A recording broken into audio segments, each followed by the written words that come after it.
Chapter 83. The True Guru. Questioner: You were saying the other day that at the root of your realization was the trust in your guru. He assured you that you were already the absolute reality, and there was nothing more to be done. You trusted him and left it at that, without straining, without striving.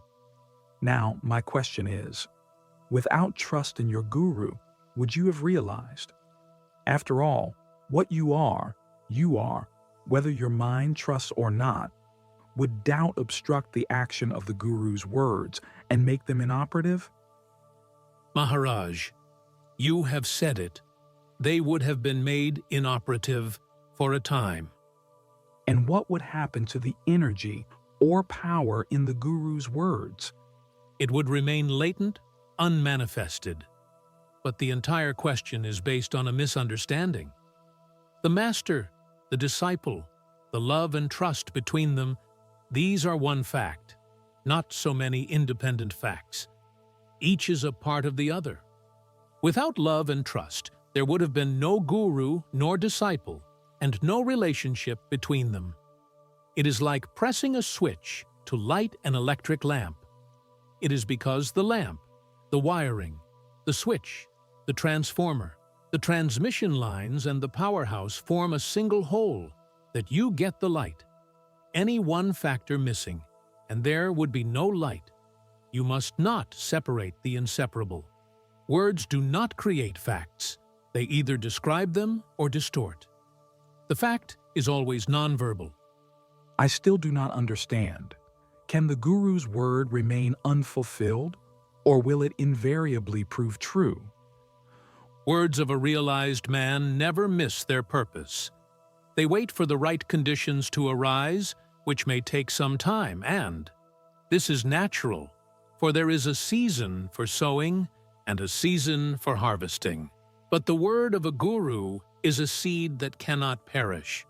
Of course, the guru must be a real one, who is beyond the body and the mind, beyond consciousness itself, beyond space and time, beyond duality and unity, beyond understanding and description.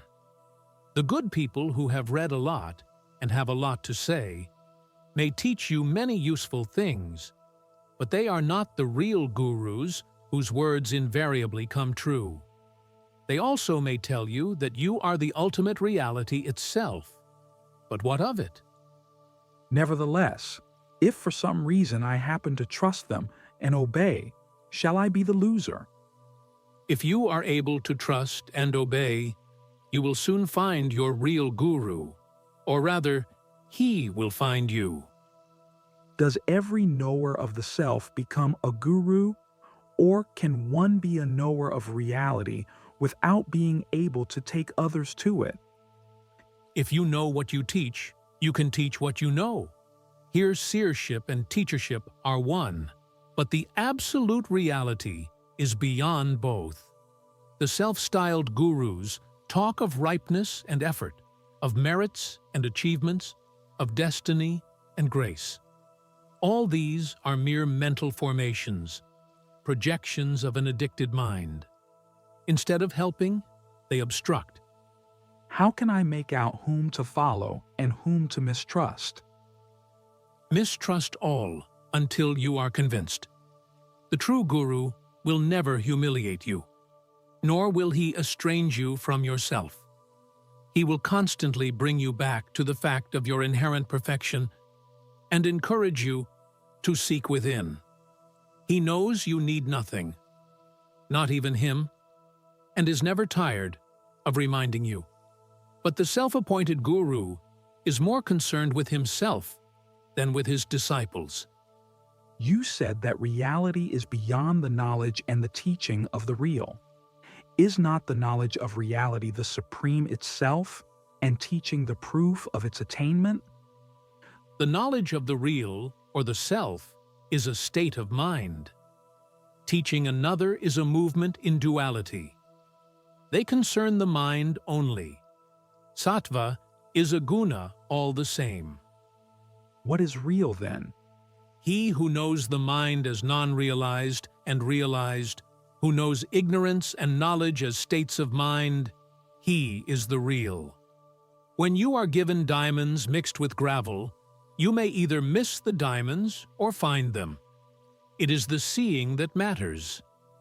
Where is the grayness of the gravel and the beauty of the diamond without the power to see? The known is but a shape, and knowledge is but a name. The knower is but a state of mind. The real is beyond. Surely, objective knowledge and ideas of things and self-knowledge are not one and the same thing. One needs a brain, the other does not. For the purpose of discussion, you can arrange words and give them meaning, but the fact remains that all knowledge is a form of ignorance. The most accurate map is yet only paper. All knowledge is in memory. It is only recognition, while reality is beyond the duality of the knower and the known. Then by what is reality known? How misleading is your language? You assume, unconsciously, that reality also is approachable through knowledge. And then you will bring in a knower of reality beyond reality. Do understand that to be, reality need not be known. Ignorance and knowledge are in the mind, not in the real. If there is no such thing as the knowledge of the real, then how do I reach it? You need not reach out for what is already with you. Your very reaching out makes you miss it. Give up the idea that you have not found it, and just let it come into the focus of direct perception, here and now, by removing all that is of the mind. When all that can go, goes, what remains?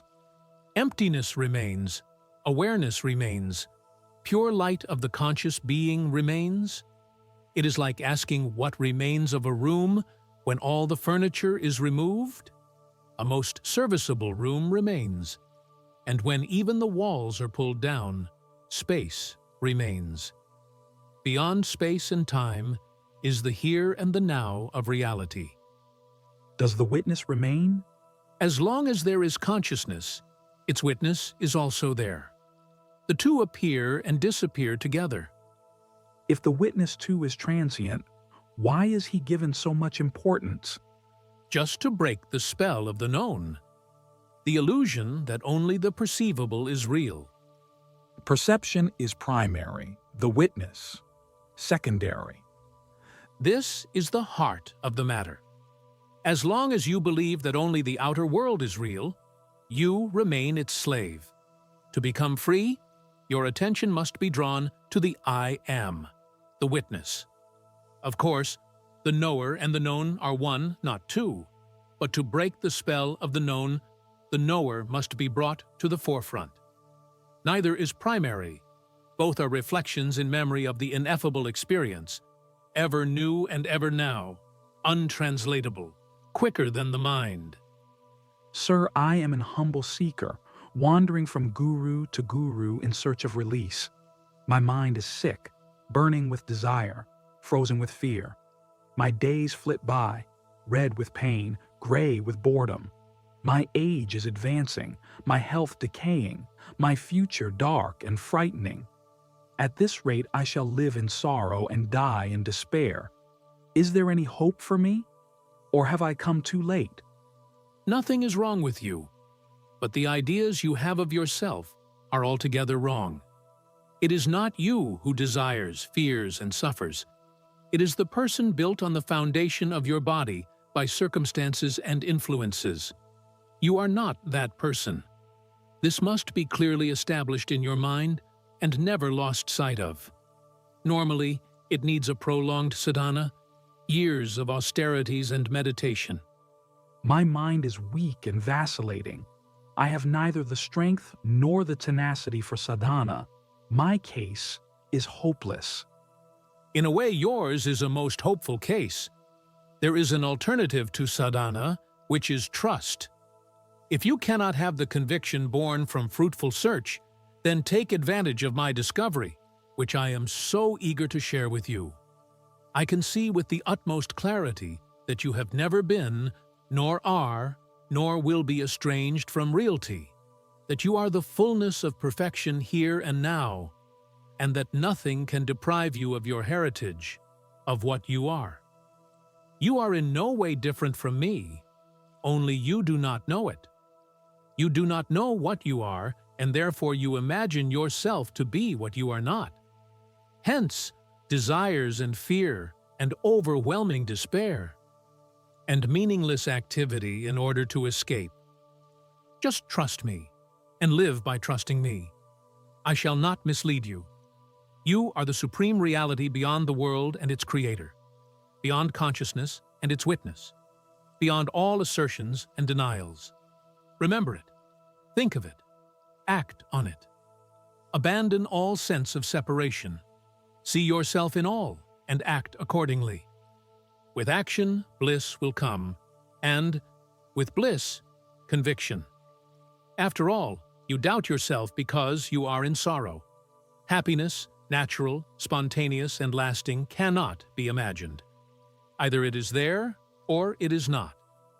Once you begin to experience the peace, love, and happiness which need no outer causes, all your doubts will dissolve. Just catch hold of what I told you and live by it. You are telling me to live by memory? You are living by memory anyhow. I am merely asking you to replace the old memories by the memory of what I told you. As you were acting on your old memories, act on the new one. Don't be afraid. For some time there is bound to be a conflict between the old and the new. But if you put yourself resolutely on the side of the new, the strife will soon come to an end and you will realize the effortless state of being oneself, of not being deceived by desires and fears born of illusion. Many gurus have the habit of giving tokens of their grace, their headcloth, or their sticks, or begging bowl, or robe, thus transmitting or confirming the self-realization of their disciples. I can see no value in such practices. It is not self-realization that is transmitted, but self-importance. Of what earthly use is being told something very flattering, but not true? On one hand, you're warning me against the many self-styled gurus. On the other, you want me to trust you. Why do you claim to be an exception? I do not ask you to trust me. Trust my words and remember them. I want your happiness, not mine.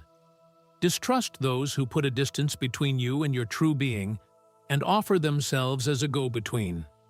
I do nothing of the kind. I do not even make any promises. I merely say, if you trust my words and put them to test, you will for yourself discover how absolutely true they are. If you ask for a proof before you venture, I can only say, I am the proof. I did trust my teacher's words and kept them in my mind, and I did find that he was right, that I was, am, and shall be the infinite reality, embracing all, transcending all. As you say, you have neither the time nor the energy for lengthy practices. I offer you an alternative.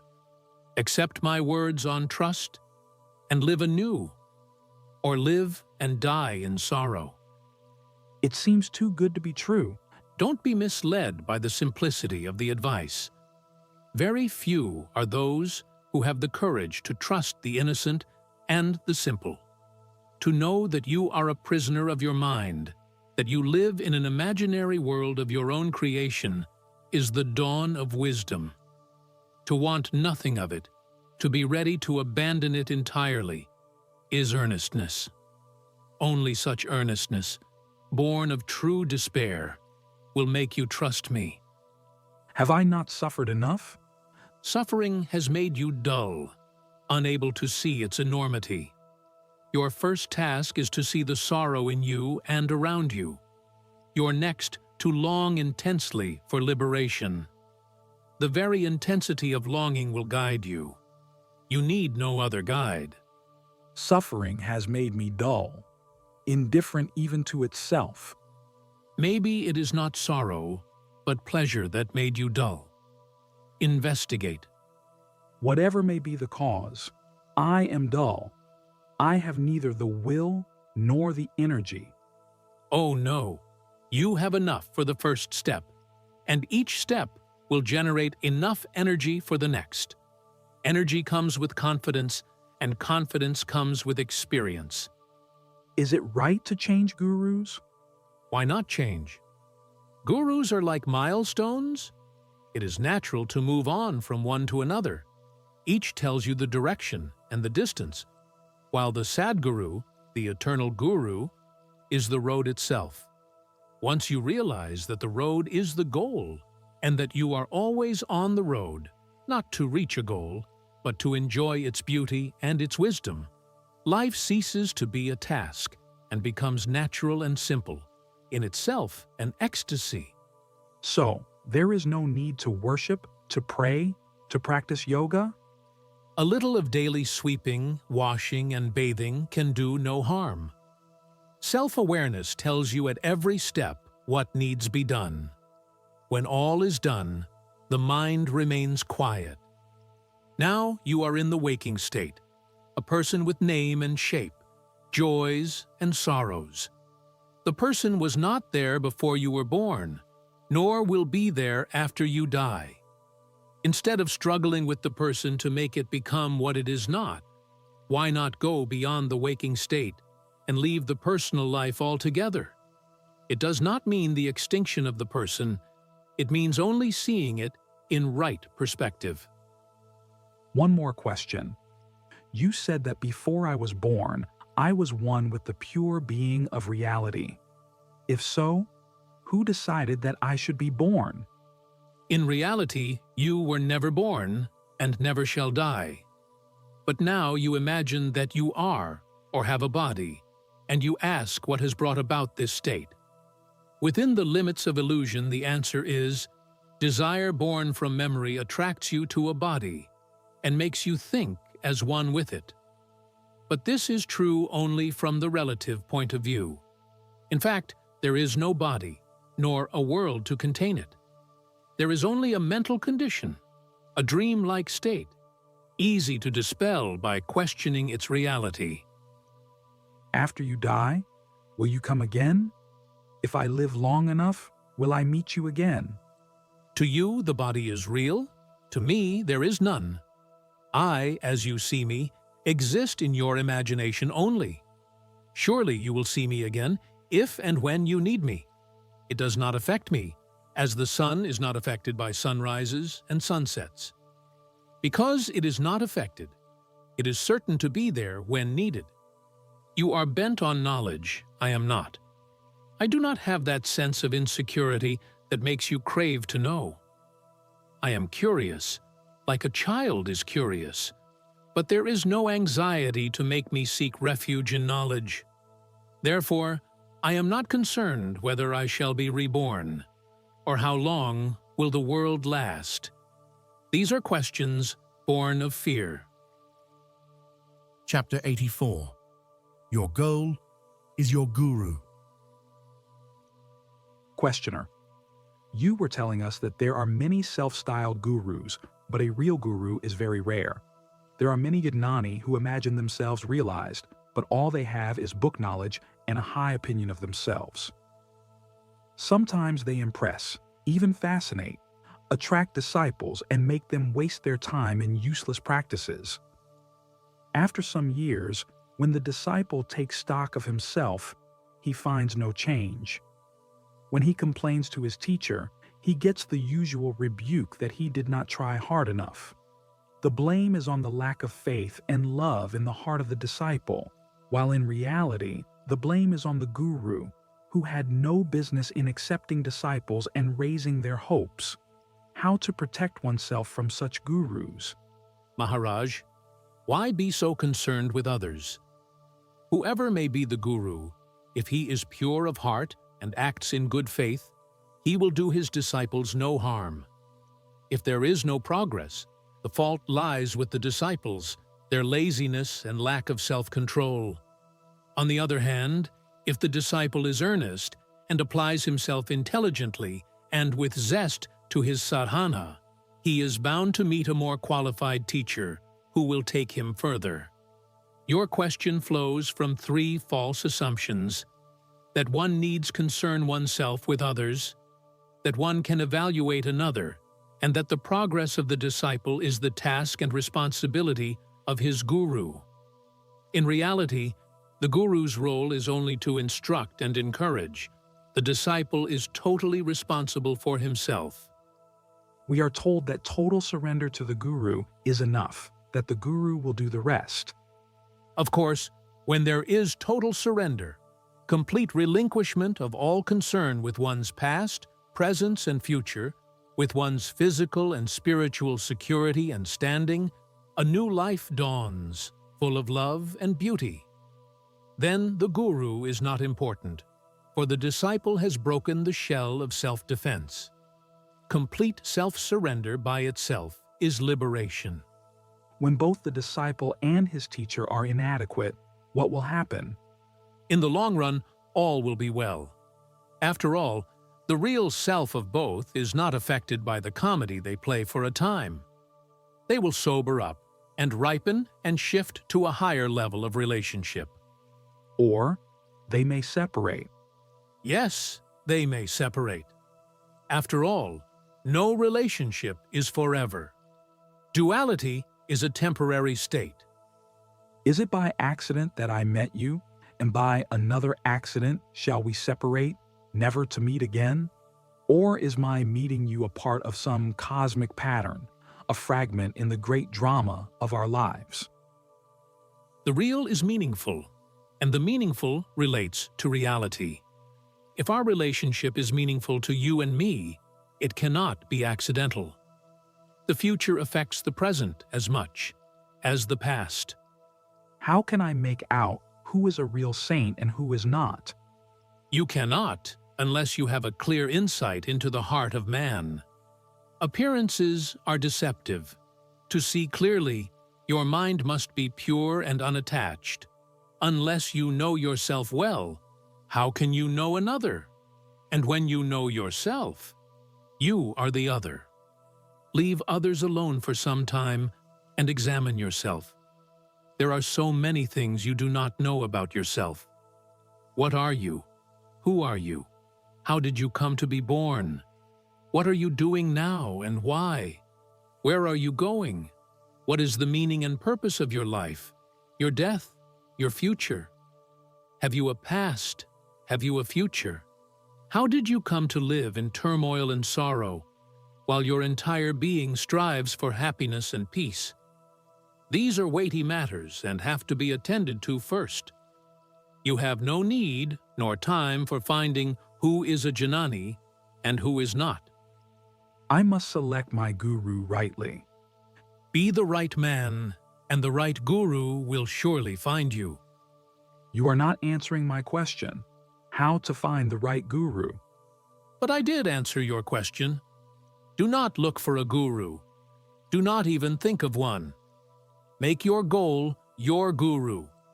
After all, the guru is but a means to an end, not the end in itself. He is not important. It is what you expect of him that matters to you. Now, what do you expect? By his grace, I shall be made happy, powerful, and peaceful. What ambitions? How can a person limited in time and space, a mere body-mind, a gasp of pain between birth and death, be happy? The very conditions of its arising make happiness impossible. Peace, power, happiness. These are never personal states. Nobody can say, my peace, my power, because mine implies exclusivity, which is fragile and insecure. I know only my conditioned existence. There is nothing else. Surely you cannot say so. In deep sleep you are not conditioned. How ready and willing you are to go to sleep. How peaceful, free, and happy you are when asleep. I know nothing of it. Put it negatively. When you sleep, you are not in pain, nor bound, nor restless. I see your point. While awake, I know that I am, but am not happy. In sleep, I am happy, but I don't know it. All I need is to know that I am free and happy. Quite so. Now, Go within into a state which you may compare to a state of waking sleep, in which you are aware of yourself, but not of the world. In that state, you will know, without the least trace of doubt, that at the root of your being, you are free and happy. The only trouble is that you are addicted to experience and you cherish your memories. In reality, it is the other way round. What is remembered is never real. The real is now. All this I grasp verbally, but it does not become a part of myself. It remains as a picture in my mind to be looked at. Is it not the task of the guru to give life to the picture? Again, it is the other way round. The picture is alive, dead is the mind. As the mind is made of words and images, so is every reflection in the mind. It covers up reality with verbalization and then complains. You say a guru is needed to do miracles with you. You are playing with words only. The guru and the disciple are one single thing, like the candle and its flame. Unless the disciple is earnest, he cannot be called a disciple. Unless a guru is all love and self-giving, he cannot be called a guru. Only reality begets reality, not the false. I can see that I am false. Who will make me true? The very words you said will do it. The sentence, "I can see that I am false," contains all you need for liberation. Ponder over it, go into it deeply, go to the root of it. It will operate. The power is in the word, not in the person.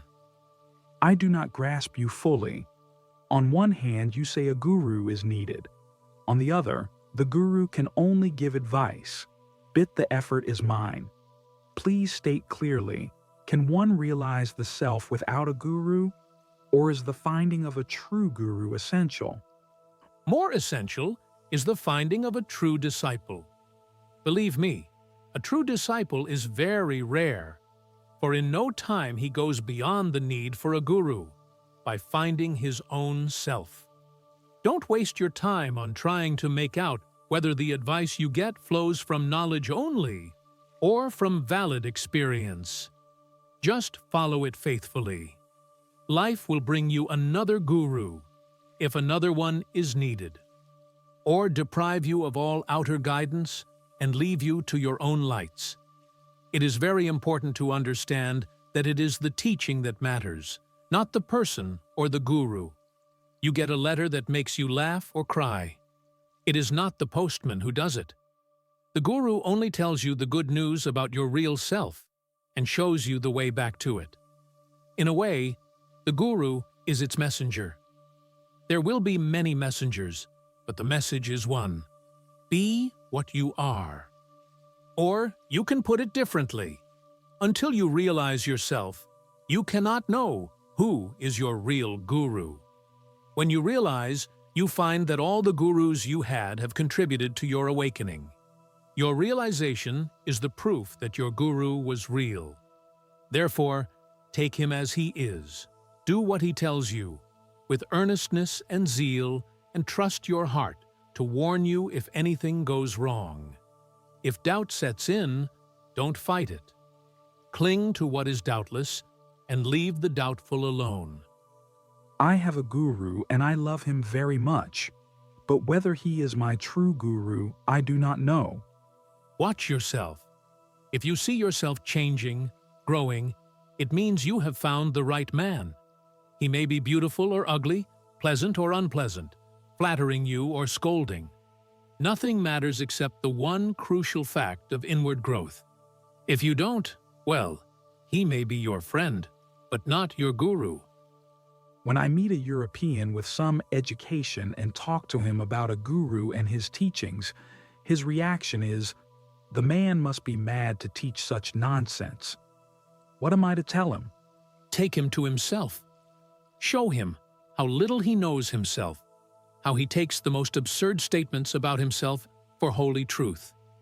He is told that he is the body, was born, will die, has parents, duties, learns to like what others like and fear what others fear.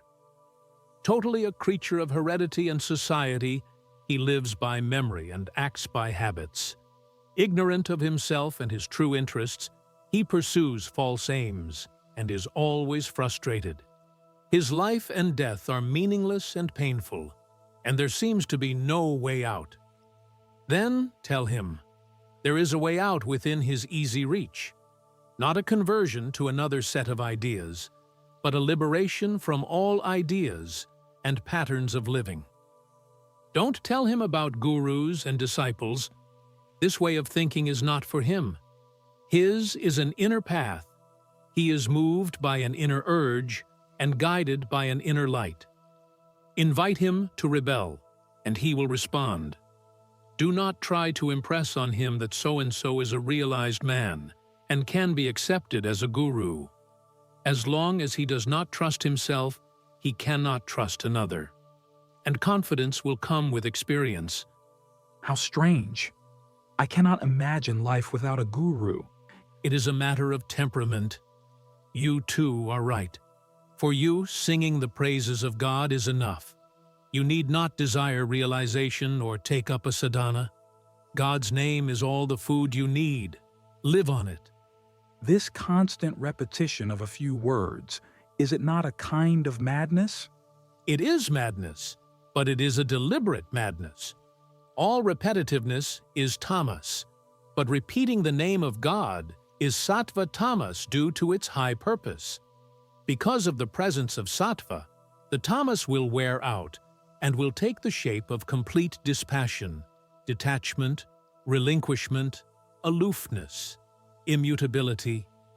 Tamas becomes the firm foundation on which an integrated life can be lived. The immutable, does it die? It is changing that dies. The immutable neither lives nor dies. It is the timeless witness of life and death. You cannot call it dead, for it is aware. Nor can you call it alive, for it does not change. It is just like your tape recorder. It records, it reproduces, all by itself. You only listen. Similarly, I watch all that happens, including my talking to you. It is not me who talks. The words appear in my mind, and then I hear them said. Is it not the case with everybody? Who said no? But you insist that you think, you speak, while to me there is thinking, there is speaking. There are two cases to consider. Either I have found a guru or I have not. In each case, what is the right thing to do? You are never without a guru, for he is timelessly present in your heart.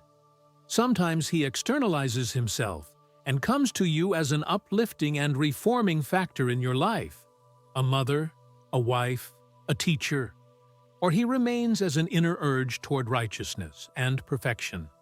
All you have to do is obey him and do what he tells you. What he wants you to do is simple. Learn self-awareness, self-control, self-surrender. It may seem arduous, but it is easy if you are earnest, and quite impossible if you are not. Earnestness is both necessary and sufficient. Everything yields to earnestness. What makes one earnest? Compassion is the foundation of earnestness. Compassion for yourself and others, born of suffering, your own and others. Must I suffer to be earnest? You need not if you are sensitive and respond to the suffering of others, as Buddha did. But if you are callous and without pity, your own suffering will make you ask the inevitable questions. I find myself suffering, but not enough. Life is unpleasant, but bearable. My little pleasures compensate me for my small pains, and on the whole, I am better off than most of the people I know. I know that my condition is precarious, that a calamity can overtake me any moment. Must I wait for a crisis to put me on my way to truth? The moment you have seen how fragile is your condition, you are already alert.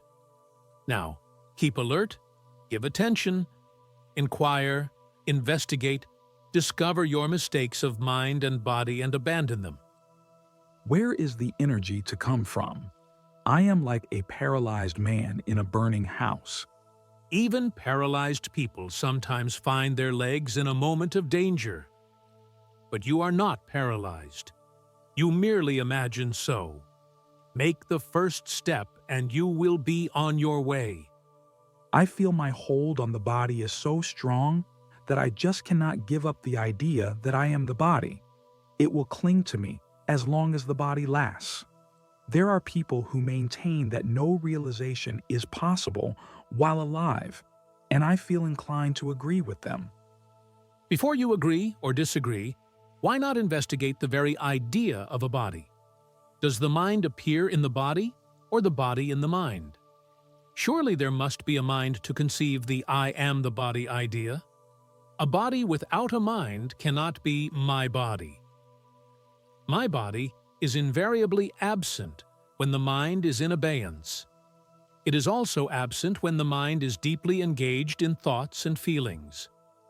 Once you realize that the body depends on the mind, and the mind on consciousness, and consciousness on awareness, and not the other way round, your question about waiting for self-realization till you die is answered. It is not that you must be free from I am the body idea first, and then realize the self. It is definitely the other way round. You cling to the false, because you do not know the true. Earnestness, not perfection, is a precondition to self-realization. Virtues and powers come with realization, not before. Chapter 85. I am the foundation of all experience. Questioner: I hear you making statements about yourself like, I am timeless, immutable beyond attributes, etc. How do you know these things? And what makes you say them? Maharaj, I am only trying to describe the state before the I am arose. But the state itself, being beyond the mind and language, is indescribable. The I am is the foundation of all experience. What you're trying to describe must also be an experience, limited and transitory. You speak of yourself as immutable. I hear the sound of the word. I remember its dictionary meaning. But the experience of being immutable, I do not have. How can I break through the barrier and know, personally, intimately, what it means to be immutable? The word itself is the bridge. Remember it, think of it, explore it, go round it, look at it from all directions, dive into it with earnest perseverance. Endure all delays and disappointments till suddenly the mind turns round, away from the word, towards the reality beyond the word. It is like trying to find a person knowing his name only. A day comes when your inquiries bring you to him, and the name becomes reality. Words are valuable, for between the word and its meaning there is a link, and if one investigates the word assiduously, one crosses beyond the concept into the experience at the root of it. As a matter of fact, such repeated attempts to go beyond the words is called meditation. Sadhana is but a persistent attempt to cross over from the verbal to the nonverbal. The task seems hopeless until suddenly all becomes clear and simple and so wonderfully easy. But as long as you are interested in your present way of living, you will shirk from the final leap into the unknown. Why should the unknown interest me? Of what use is the unknown? Of no use whatsoever. But it is worthwhile to know what keeps you within the narrow confines of the known. It is the full and correct knowledge of the known that takes you to the unknown. You cannot think of it in terms of uses and advantages. To be quite detached, beyond the reach of all self-concern, all selfish consideration, is an inescapable condition of liberation. You may call it death. To me, it is living at its most meaningful and intense, for I am one with life in its totality and fullness, intensity, meaningfulness, harmony. What more do you want? Nothing more is needed, of course. But you are talking of the knowable. Of the unknowable, only silence talks. The mind can talk only of what it knows. If you diligently investigate the knowable, it dissolves, and only the unknowable remains. But with the first flicker of imagination and interest, the unknowable is obscured, and the known comes to the forefront. The known, the changeable, is what you live with. The unchangeable is of no use to you. It is only when you are satiated with the changeable and long for the unchangeable that you are ready for the turning round and stepping into what can be described, when seen from the level of the mind, as emptiness and darkness. For the mind craves for content and variety, while reality is, to the mind, contentless and invariable. It looks like death to me. It is. It is also all-pervading, all-conquering, intense beyond words. No ordinary brain can stand it without being shattered. Hence the absolute need for sadhana, purity of body and clarity of mind. Non-violence and selflessness in life are essential for survival as an intelligent and spiritual entity. Are there entities in reality? Identity is reality. Reality is identity. Reality is not shapeless mass, a wordless chaos. It is powerful, aware, blissful. Compared to it, your life is like a candle to the sun. By the grace of God and your teachers, you lost all desire and fear and reached the immovable state. My question is simple. How do you know that your state is immovable? Only the changeable can be thought of and talked about. The unchangeable can only be realized in silence. Once realized, it will deeply affect the changeable, itself remaining unaffected. How do you know that you are the witness? I do not know. I am. I am, because to be everything must be witnessed. Existence can also be accepted on hearsay. Still, finally, you come to the need of a direct witness. Witnessing, if not personal and actual, must at least be possible and feasible. Direct experience is the final proof. Experience may be faulty and misleading. Quite, but not the fact of an experience. Whatever may be the experience, true or false, the fact of an experience taking place cannot be denied. It is its own proof. Watch yourself closely, and you will see that whatever be the content of consciousness, the witnessing of it does not depend on the content. Awareness is itself, and does not change with the event. The event may be pleasant or unpleasant, minor or important. Awareness is the same. Take note of the peculiar nature of pure awareness, its natural self-identity, without the least trace of self-consciousness, and go to the root of it, and you will soon realize that awareness is your true nature, and nothing you may be aware of you can call your own. Is not consciousness and its content one and the same? Consciousness is like a cloud in the sky, and the water drops are the content. The cloud needs the sun to become visible, and consciousness needs being focused in awareness. Is not awareness a form of consciousness? When the content is viewed without likes and dislikes, the consciousness of it is awareness. But still there is a difference between awareness, as reflected in consciousness, and pure awareness beyond consciousness. Reflected awareness, the sense, I am aware, is the witness, while pure awareness is the essence of reality. Reflection of the sun in a drop of water is the reflection of the sun, no doubt, but not the sun itself. Between awareness reflected in consciousness as the witness and pure awareness, there is a gap which the mind cannot cross. Does it not depend on the way you look at it? The mind says there is a difference. The heart says there is none. Of course there is no difference. The real sees the real in the unreal. It is the mind that creates the unreal, and it is the mind that sees the false as false.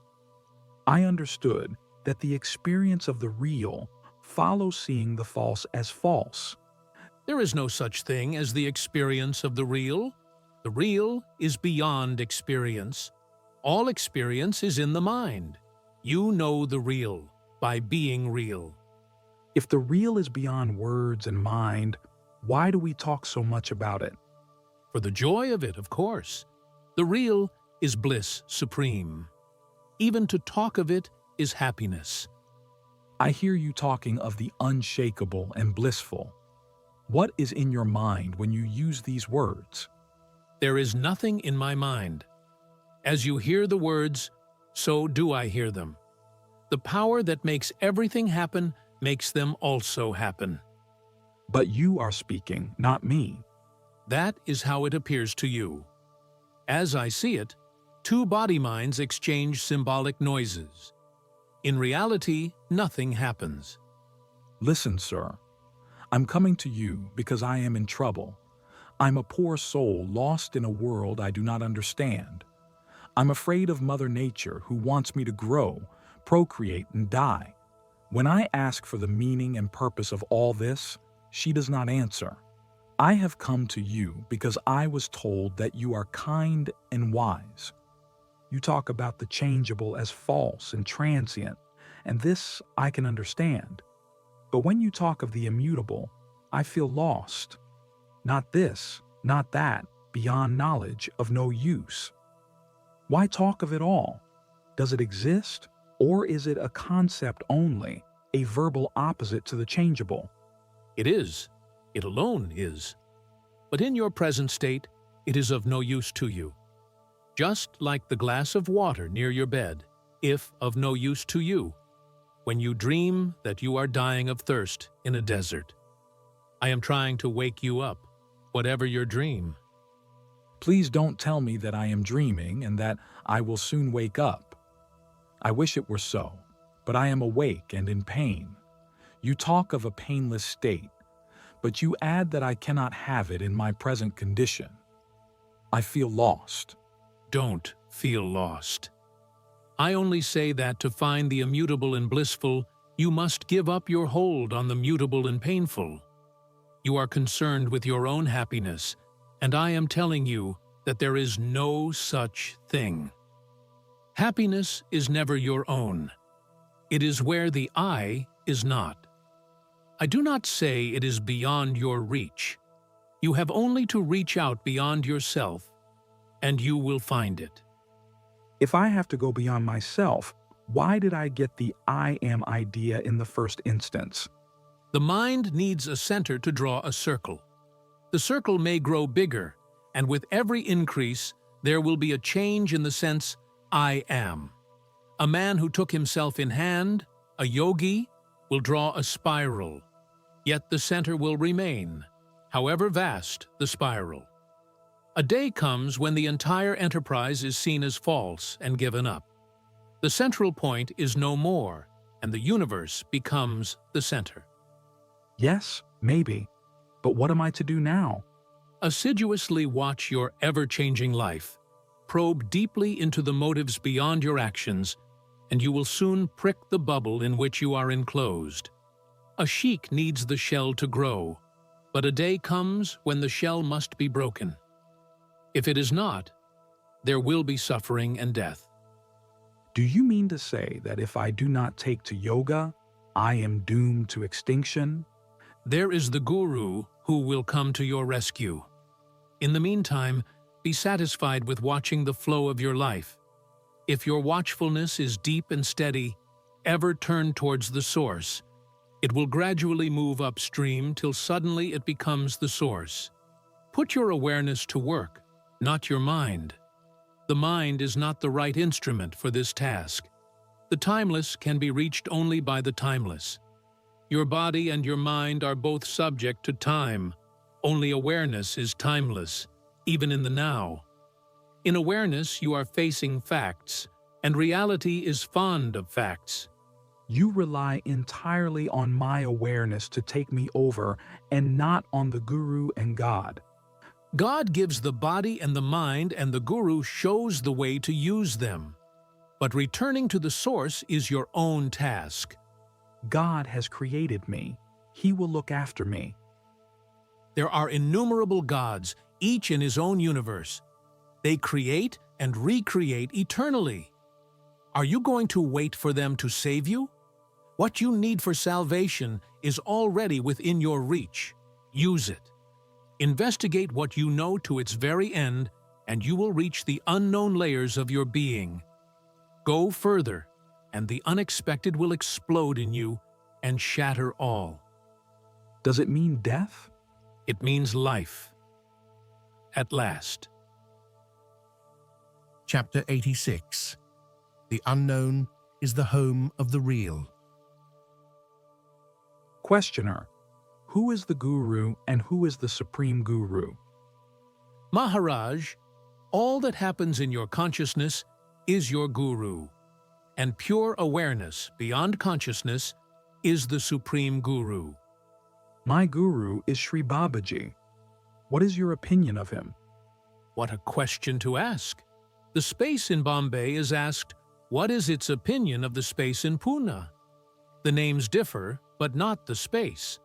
The word Babaji is merely as address. Who lives under the address? You ask questions when you are in trouble. Inquire who is giving trouble and to whom.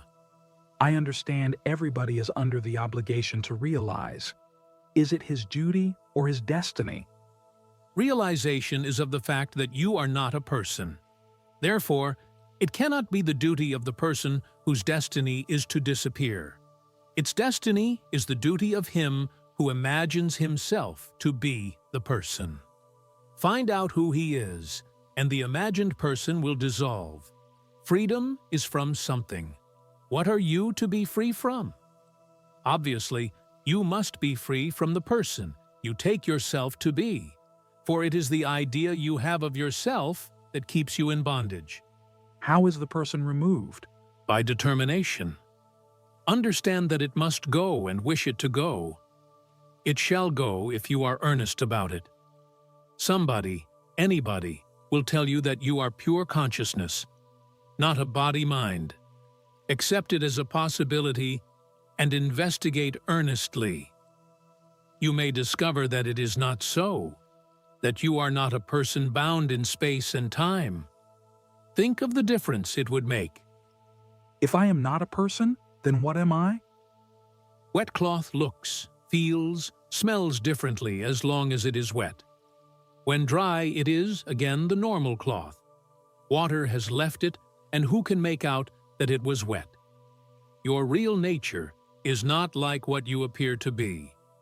Give up the idea of being a person, that is all. You need not become what you are anyhow. There is the identity of what you are, and there is the person superimposed on it.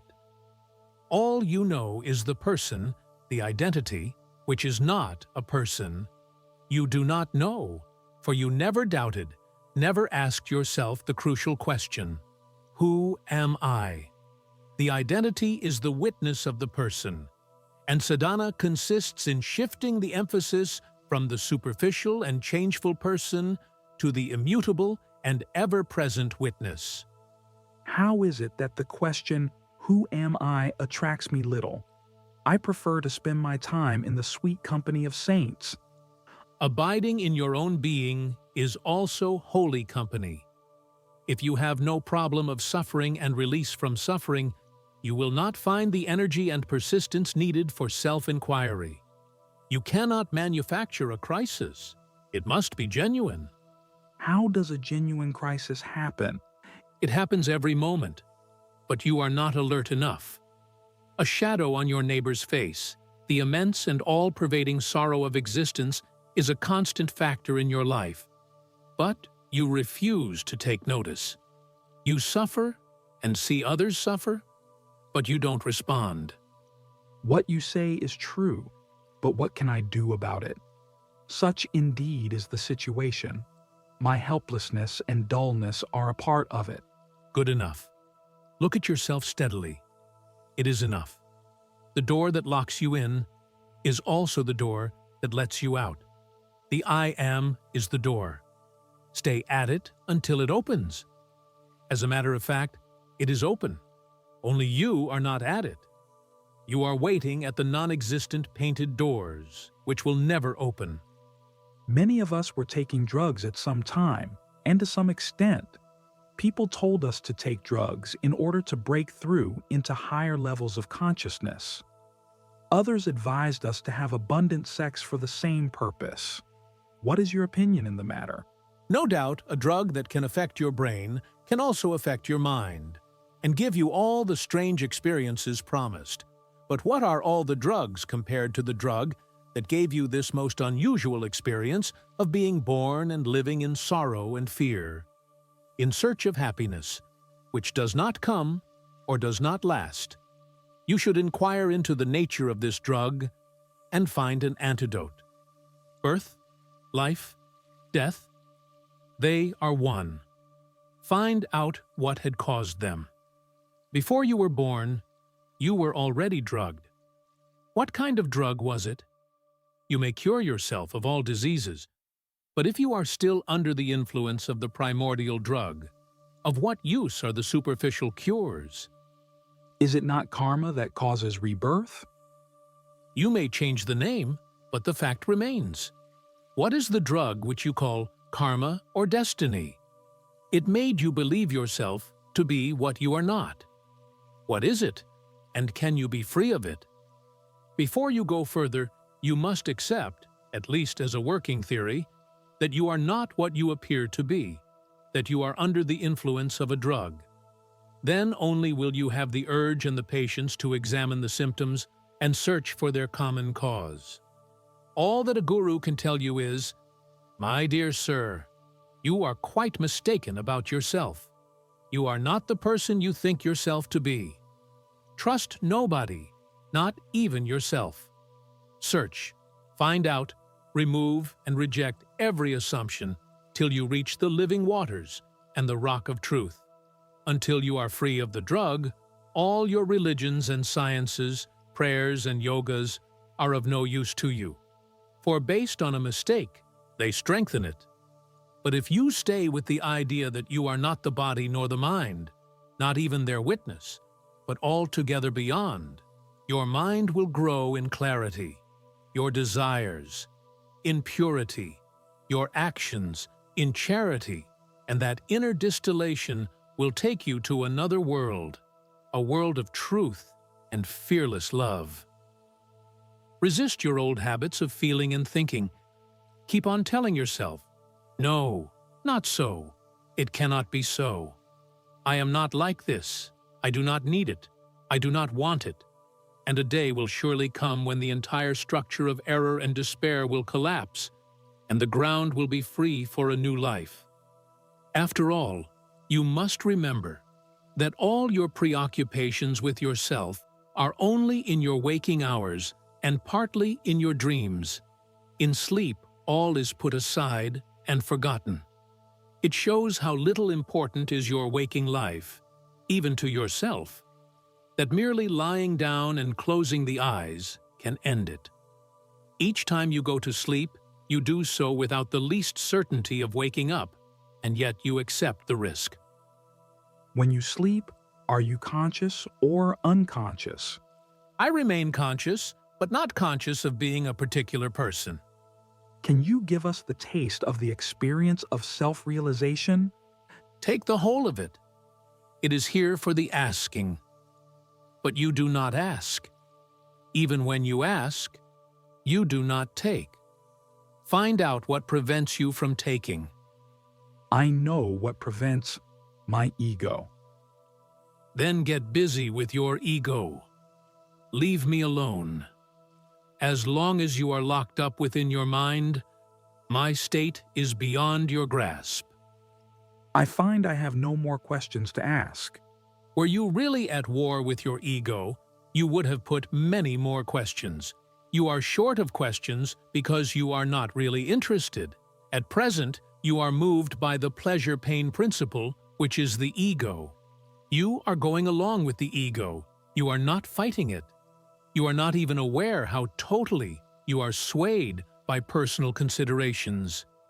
A man should always revolt against himself, for the ego, like a crooked mirror, narrows down and distorts. It is the worst of all the tyrants. It dominates you absolutely. When there is no I who is free, The world is free of a mighty nuisance. Good enough. good for whom? Good for everybody. It is like a rope stretched across the street. It snarls up the traffic. Roll up. It is there, as mere identity, useful when needed. Freedom from the ego self is the fruit of self-inquiry. There was a time when I was most displeased with myself. Now I have met my guru and I am at peace, after having surrendered myself to him completely. If you watch your daily life, you will see that you have surrendered nothing. You have merely added the word surrender to your vocabulary and made your guru into a peg to hang your problems on. Real surrender means doing nothing, unless prompted by your guru. You step, so to say, aside, and let your guru live your life. You merely watch and wonder how easily he solves the problems which to you seemed insoluble. As I sit here, I see the room, the people. I see you too. How does it look at your end? What do you see? Nothing. I look, but I do not see in the sense of creating images clothed with judgments. I do not describe nor evaluate. I look, I see you, but neither attitude nor opinion cloud my vision. And when I turn my eyes away, my mind does not allow memory to linger. It is at once free and fresh for the next impression. As I am here, looking at you, I cannot locate the event in space and time. There is something eternal and universal about the transmission of wisdom that is taking place. 10,000 years earlier or later make no difference. The event itself is timeless. Man does not change much over the ages. Human problems remain the same and call for the same answers. Your being conscious of what you call transmission of wisdom shows that wisdom has not yet been transmitted. When you have it, you are no longer conscious of it. What is really your own, you are not conscious of. What you are conscious of is neither you nor yours. Yours is the power of perception, not what you perceive. It is a mistake to take the conscious to be the whole of man. Man is the unconscious, conscious, and the superconscious, but you are not the man. Yours is the cinema screen, the light as well as the seeing power, but the picture is not you. Must I search for the guru, or shall I stay with whomever I have found? The very question shows that you have not yet found one. As long as you have not realized, you will move from guru to guru. But when you have found yourself, the search will end. A guru is a milestone. When you are on the move, you pass so many milestones. When you have reached your destination, it is the last alone that mattered. In reality, all mattered at their own time, and none matters now. You seem to give no importance to the guru. He is merely an incident among others. All incidents contribute, but none is crucial. On the road, each step helps you reach your destination, and each is as crucial as the other. For each step must be made. You cannot skip it. If you refuse to make it, you are stuck. Everybody sings the glories of the guru, while you compare him to a milestone. Don't we need a guru? Don't we need a milestone? Yes and no. Yes, if we are uncertain. No, if we know our way. Once we are certain in ourselves, the guru is no longer needed except in a technical sense. Your mind is an instrument after all, and you should know how to use it. As you are taught the uses of your body, so you should know how to use your mind. What do I gain by learning to use my mind? You gain freedom from desire and fear which are entirely due to wrong uses of the mind. Mere mental knowledge is not enough. The known is accidental. The unknown is the home of the real. To live in the known is bondage. To live in the unknown is liberation. I have understood that all spiritual practice consists in the elimination of the personal self. Such practice demands iron determination and relentless application. Where to find the integrity and energy for such work? You find it in the company of the wise. How do I know who is wise and who is merely clever? If your motives are pure, if you seek truth and nothing else, you will find the right people. Finding them is easy. What is difficult is to trust them and take full advantage of their advice and guidance. Is the waking state more important for spiritual practice than sleep? On the whole, we attach too much importance to the waking state. Without sleep, the waking state would be impossible. Without sleep, one goes mad or dies. Why attach so much importance to waking consciousness, which is obviously dependent on the unconscious? Not only the conscious, but the unconscious as well, should be taken care of in our spiritual practice. How does one attend to the unconscious? Keep the I am in the focus of awareness. Remember that you are. Watch yourself ceaselessly, and the unconscious will flow into the conscious without any special effort on your part. Wrong desires and fears, false ideas, social inhibitions are blocking and preventing its free interplay with the conscious. Once free to mingle, the two become one, and the one becomes all. The person merges into the witness into awareness, awareness into pure being. Yet identity is not lost, only its limitations are lost. It is transfigured and becomes the real self, the Sadguru, the eternal friend and guide. You cannot approach it in worship. No external activity can reach the inner self. Worship and prayers remain on the surface only. To go deeper, meditation is essential. The striving to go beyond the states of sleep, dream, and waking. In the beginning, the attempts are irregular.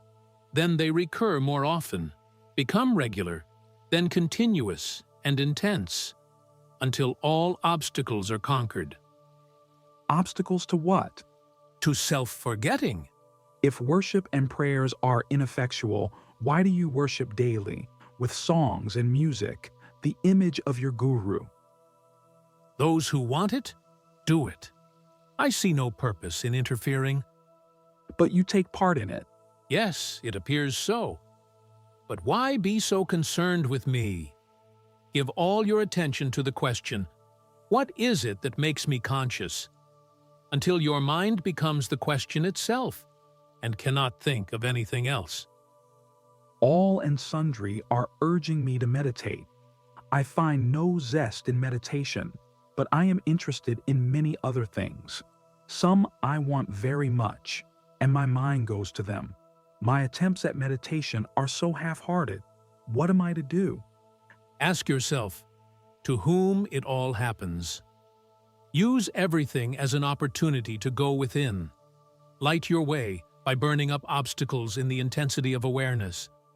When you happen to desire or fear, it is not the desire or fear that are wrong and must go, but the person who desires and fears. There is no point in fighting desires and fears which may be perfectly natural and justified. It is the person who is swayed by them that is the cause of mistakes, past and future. The person should be carefully examined and its falseness seen. Then its power over you will end. After all, it subsides each time you go to sleep. In deep sleep, you are not a self-conscious person, yet you are alive. When you are alive and conscious, but no longer self-conscious, you are not a person anymore. During the waking hours, you are, as if on the stage, playing a role. But what are you when the play is over? You are what you are. What you were before the play began, you remain, when it is over. Look at yourself as performing on the stage of life. The performance may be splendid or clumsy, but you are not in it. You merely watch it. With interest and sympathy, of course, but keeping in mind all the time that you are only watching while the play, life, is going on. You are always stressing the cognition aspect of reality. You hardly ever mention affection, and will? Never? Will, affection, bliss, striving and enjoying are so deeply tainted with the personal that they cannot be trusted. The clarification and purification needed at the very start of the journey, only awareness can give. Love and will shall have their turn, but the ground must be prepared. The sun of awareness must rise first.